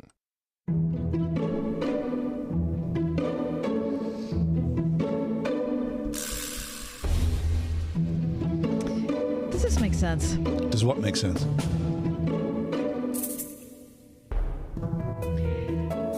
That little beep that goes off when you leave a store in the mall saying that you have some piece of clothing in your bag? No, it doesn't make any sense.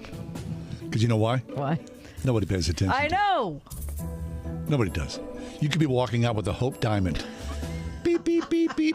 You just keep on moving. Good. Go ahead. No, you're good. No one's going to run after you. I mean, you see what's happening in, people shoplifting. Like they're taking half the store and people are going to go, yeah, okay. So the little beep, beep thing, like that's a deterrent? So, yes, that doesn't make any sense, John. No, I agree. There's got to be a better way. It doesn't make any sense. What's the better way? Was someone that's standing there with a baseball bat? Maybe. I don't. Maybe. Listen, I was in a store in the mall recently, beep, beep, beep. And it was close to closing.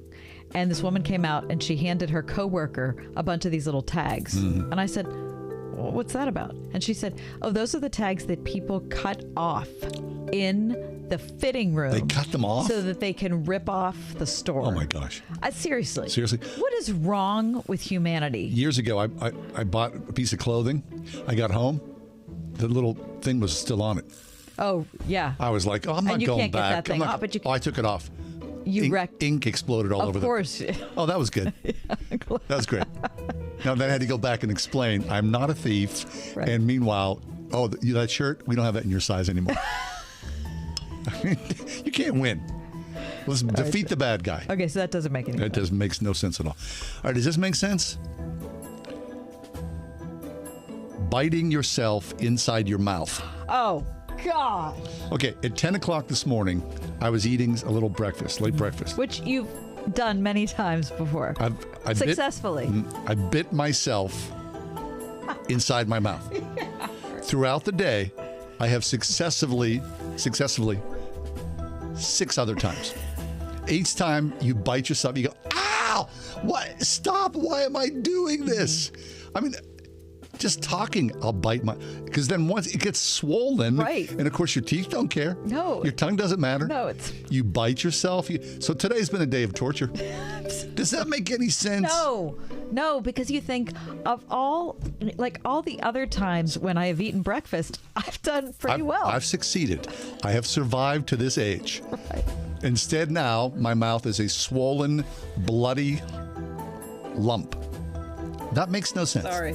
I'm sorry about that. No sense at all. No, I'm really sorry. And I say this, I'm going to enunciate clearly to keep myself protected from doing it again. But I guarantee you, before this day's over, I'll bite myself 4 or 5 more times. Sure, but just don't go to the mall. Because I'm telling you, you're going to walk out of that store, they're going to beep, and they're going to say, oh, go, it's fine. Makes no sense. 101.5 WORD. Be sure to pack your surfboard for the next exciting adventure in Odyssey. It's going to be fun in the sun when the Barclays discover that they've won an all-expenses-paid vacation to Hawaii. They can hardly believe their good fortune. That is, until they find out that the Rathbones are also going along. This is one vacation you don't want to miss. Next time on Adventures in Odyssey. Tonight at 8 on 101.5 Word FM, WORD. I'm getting vaccinated with Prevnar 20. So am I, because I'm at risk for pneumococcal pneumonia. I'm asking about Prevnar 20 because there's a chance pneumococcal pneumonia could put me in the hospital. Age 65 or older, you may be at increased risk for pneumococcal pneumonia. Ask your doctor or pharmacist about getting vaccinated with Prevnar 20, pneumococcal 20-valent conjugate vaccine, a Pfizer vaccine that can help protect against pneumococcal pneumonia in just one dose. Prevnar 20 is approved for adults to help prevent infections from 20 strains of the bacteria that cause pneumococcal pneumonia. Continued approval may depend on a supportive study. Don't get Prevnar 20 if you've had a severe allergic reaction to the vaccine or its ingredients. Adults with weakened immune systems may have a lower response to the vaccine. The most commonly reported side effect was pain at the injection site. For additional common side effects and full prescribing information, please call 1-855-213-2138 or visit Prevnar20.com. I want to be able to keep my plans. So I'm asking my doctor about getting vaccinated with Prevnar 20. First, we decide where we want to go.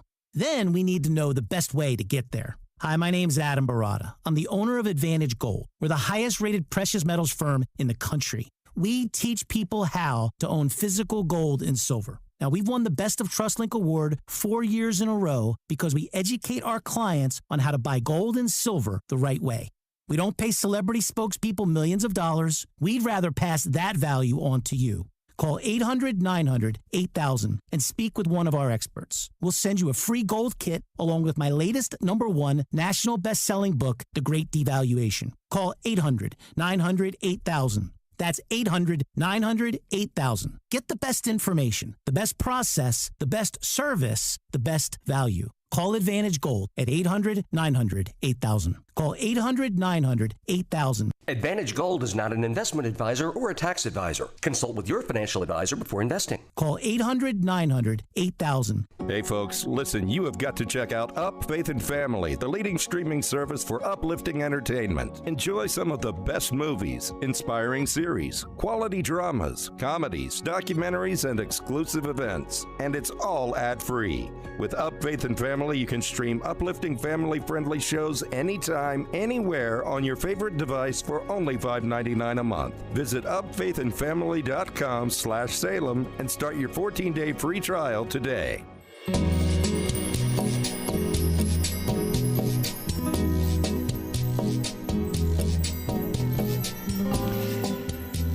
I've been reading today about some trends in America. Trends? Yeah, that are just kind of, we were talking with Ryan Burge in the last segment about trends in the changing sexual ethics.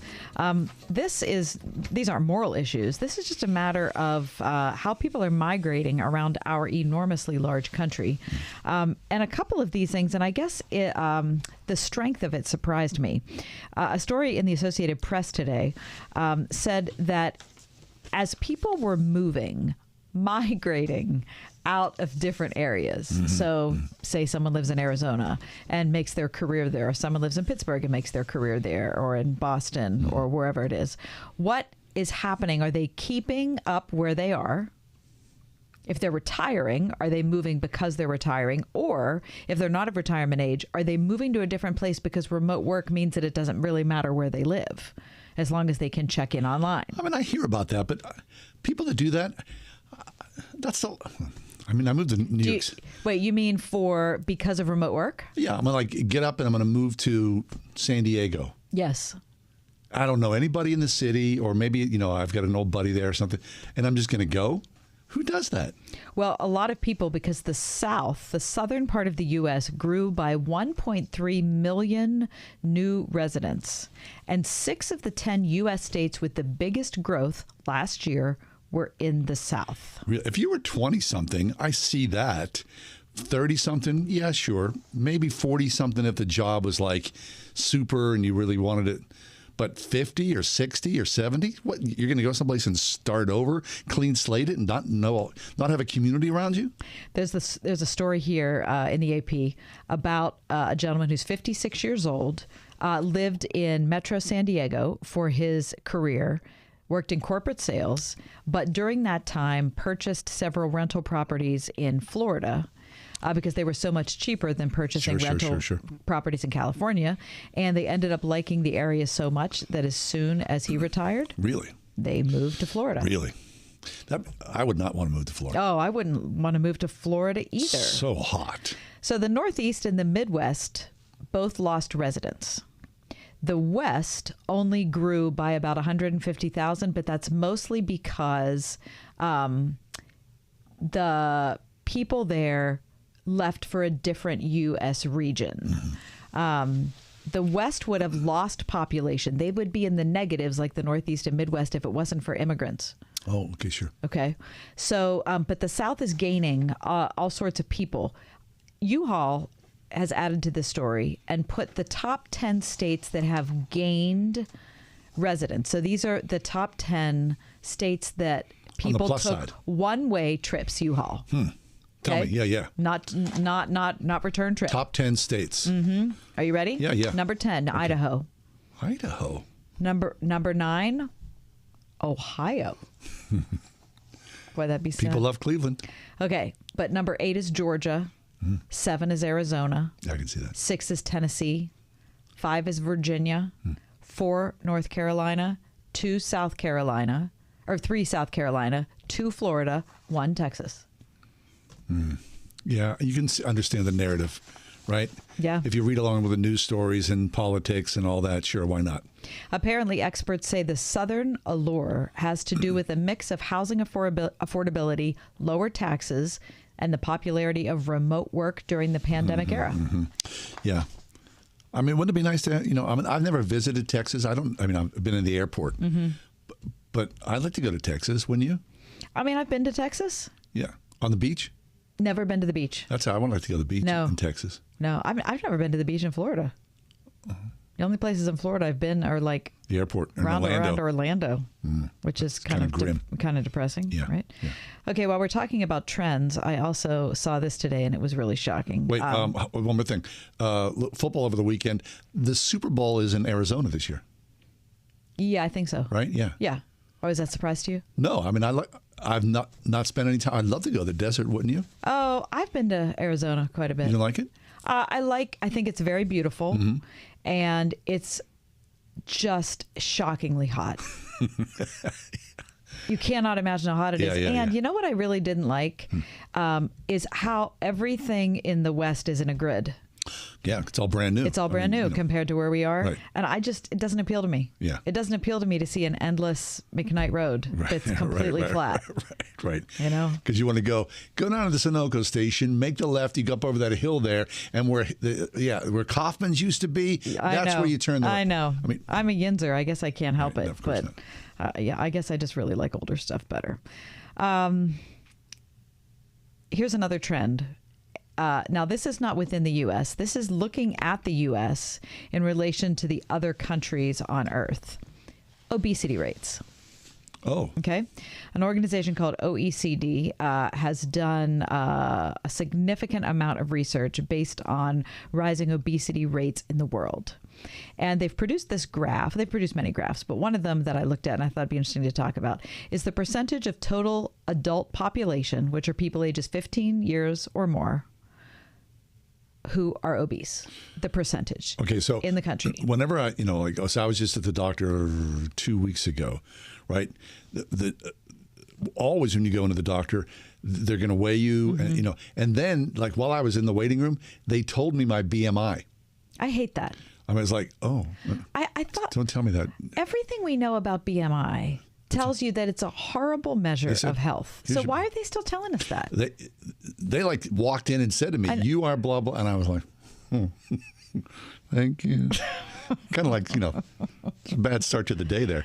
Anyway, I had some chips later that evening. I thought about that BMI. If you're a physician or a nurse or someone who can talk to us about BMI and why that's still discussed, because all of my reading about it says that this is just something that shouldn't be included in a health assessment. Right. BMI, I'm sometimes interested in just BM. But we're not going to talk about that right now. Please. Yeah, can we please get back to obesity rates? Okay, so here's the thing. Percentage of total adult population, that is obese.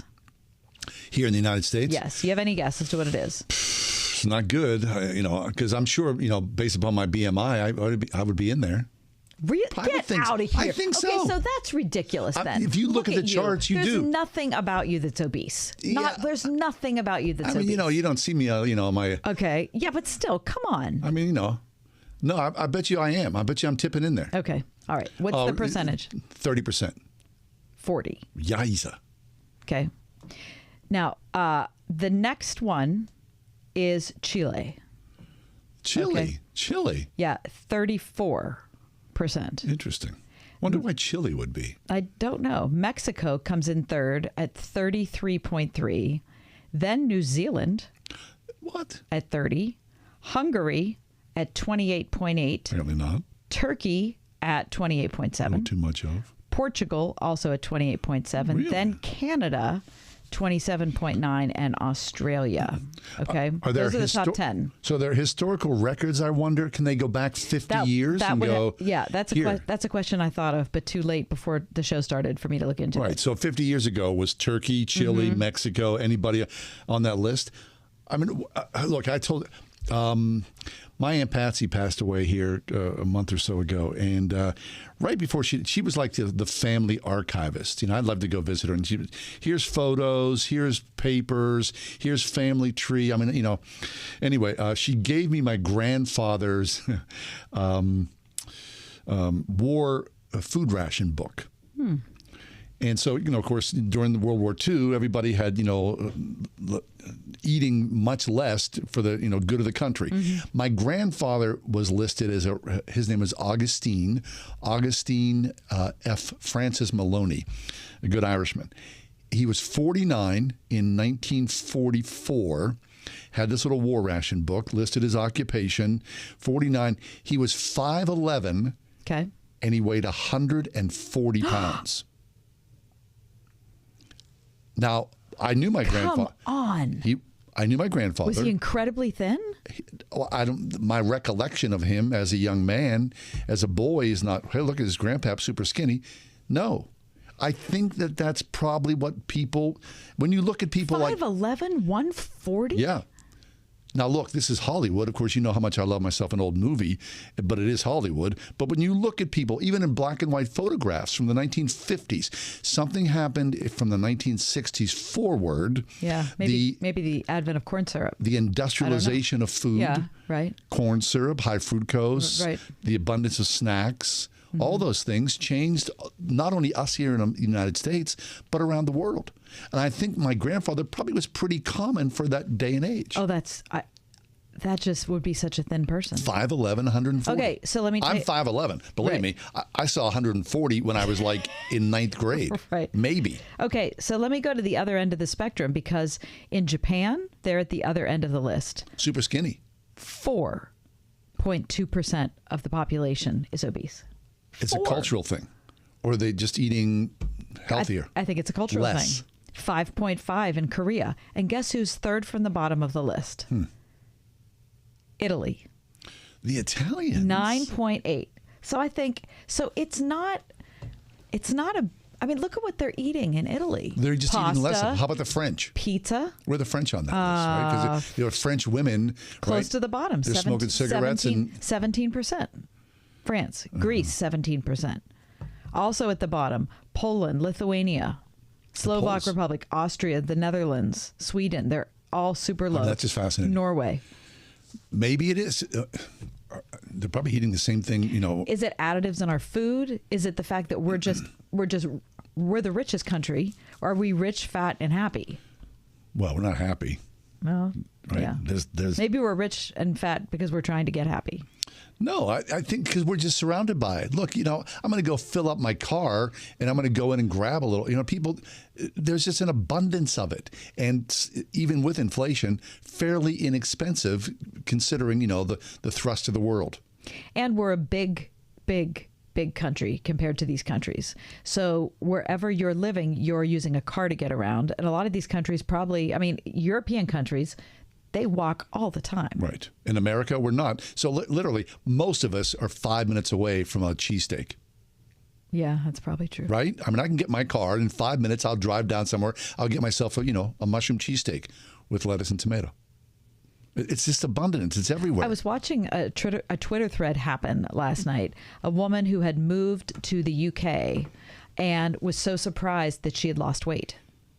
And she said, I want you to know, I have not been trying to lose weight. I've been indulging myself because I'm not used to eating this food and it's really exciting for me.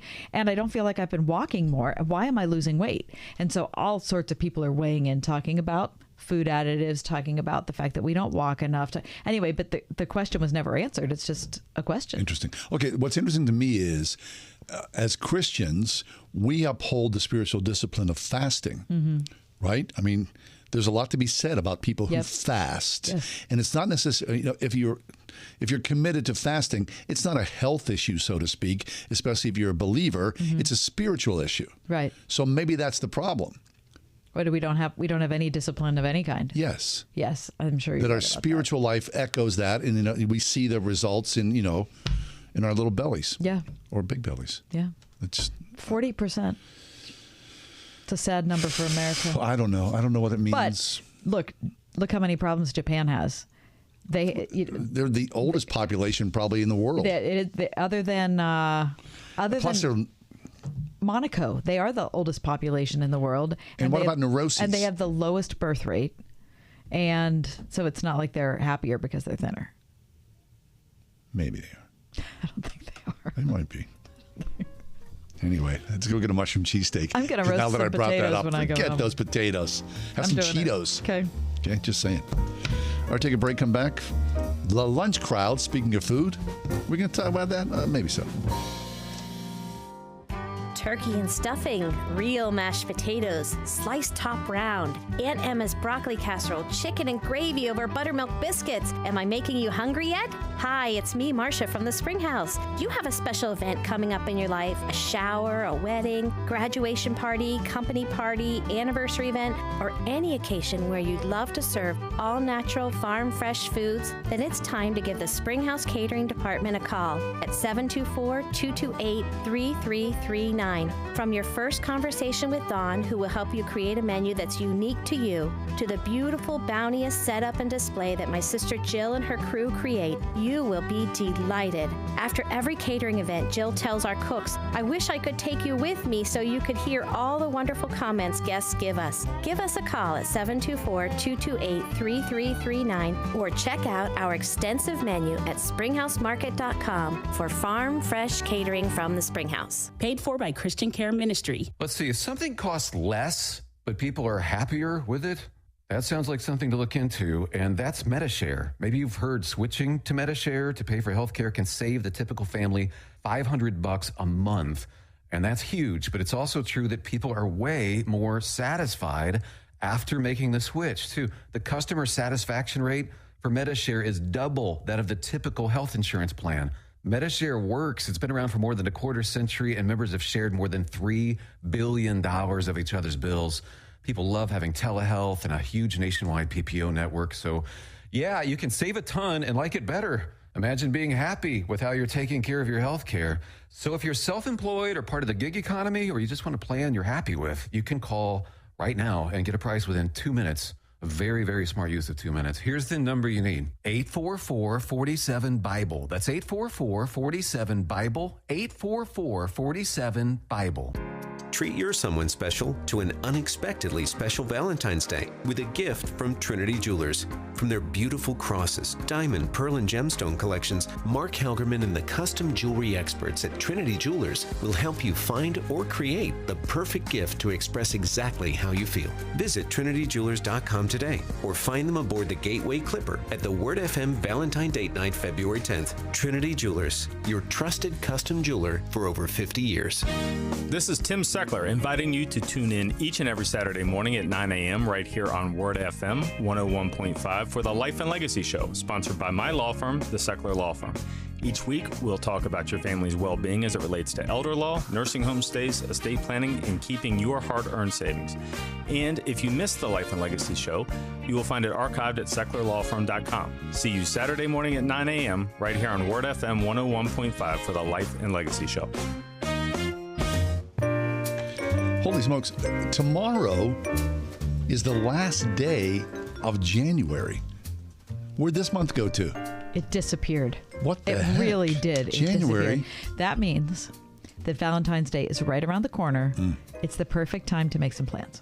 Yes, and might I suggest the Valentine dinner cruise aboard the Gateway Clipper with the aforementioned Kathy Emmons and myself. It's a Friday evening cruise, February the 10th, a night out on the Three Rivers featuring a great dinner, fabulous views, and we'll be happy to be there with you.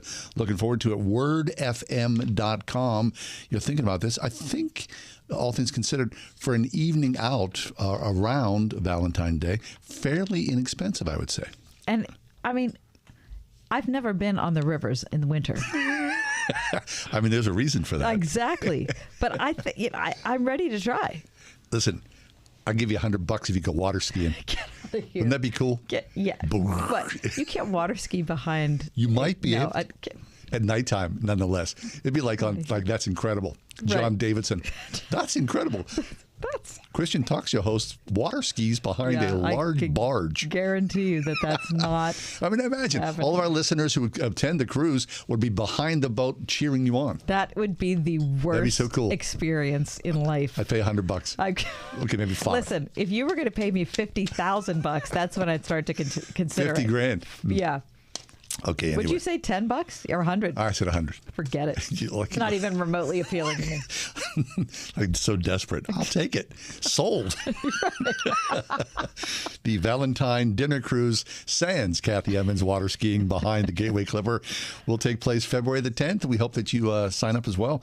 Tickets are going fast, as they say, so check it out online. wordfm.com. You'll see the dinner cruise banner there at the top of the page. All right? Before the break, we were talking about trends in America, and another one that I saw online is the incredible amount of accidents that are happening, especially in the Northeast, in relation to deer. Holy smokes. Have you ever had a collision with a deer? Never. And I think about it all the time when I'm driving at night. Of course, because you see the poor deer, mangled on the side of the road. Horrible. It's the absolute worst. Deer are responsible for the deaths of more than 458 Americans yearly. How many? 458, which to me seems kind of low. Yeah, there are more than that. There are more than 2 million collisions yearly with the poor deer. Have you done this? Oh my gosh, it's been decades. It was twilight. I was in my late teens with my brother. We were driving to a family event. We're driving down the road talking, yada, yada, yada. All of a sudden, and I say all of a sudden, a deer came crashing into the windshield. And the poor deer, his legs were inside the vehicle kicking. Oh, my gosh. It was, my brother and I, we still bring it up decades after the fact. Remember when? The poor thing. So the front of the car was just an absolute mess. We hit 2 deer, actually, and one made its way partially inside our car. Absolutely horrifying, terrifying. Did the deer run off? He eventually died. Oh, it's just, and it's, how do you, there's no way to. You can't do anything. No. Well, there's a good note to end the show. I'm really happy that we landed on this happy note. No pun intended. Heaven help us. Poor dear. The Ride Home with John and Kathy, a production of Salem Media Group. This is Albert Mohler for townhall.com. Here's the question. Is defying parents the only ethical alternative? Amazingly enough, that's the question, which is the title of an article recently published in The Atlantic, coming from author Connor Friedersdorf. Now, the question is this, and Friedersdorf asked it bluntly: should a child be seen as educators as legitimately transgender, or should those educators defer to parents when